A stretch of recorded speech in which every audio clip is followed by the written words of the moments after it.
a dimly lit antique shop at the edge of town, a peculiar clock sat on a dusty shelf. Its surface was worn, its ornate hands tarnished, and the faint sound of its ticking seemed to echo unnaturally. It bore a curious inscription on its face. Time reveals all truths. One rainy night, Daniel, a struggling writer desperate for inspiration, purchased the clock. From the moment he brought it home, strange things began to happen. The ticking grew louder in the silence of his dark apartment, as though the clock were alive. At exactly midnight, the clock chimed, the air turned icy, and a shadowy figure appeared in the corner of the room, a tall man in a tattered black suit, pointing at Daniel with a shaking head. The following nights were worse. The clock no longer marked time correctly.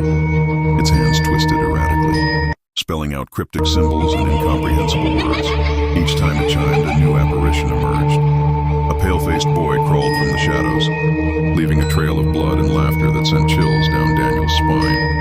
A woman in a vivid red dress materialized near the clock, her beautiful face twisting into a grotesque mask under the clock's eerie glow. Daniel's paranoia grew. He couldn't sleep. He couldn't think. The figures lingered in his peripheral vision, whispering in ancient tongues or pointing at him accusingly. One night as the clock struck midnight, Daniel opened its face in a fit of desperation. From within, a grotesque creature crawled out, its body twisted and wrong. It clutched a ticking box and muttered in a guttural tone. Terrified, Daniel threw the clock out of the window, shattering it into pieces. For a moment, silence reigned. Then the ticking returned, louder than ever. The shattered pieces reassembled themselves on his desk. This time, the clock displayed a countdown. 5 hours remained. As the final hour approached, Daniel noticed his own reflection in the mirror. It wasn't him. The man in the tattered suit stared back, shaking his head.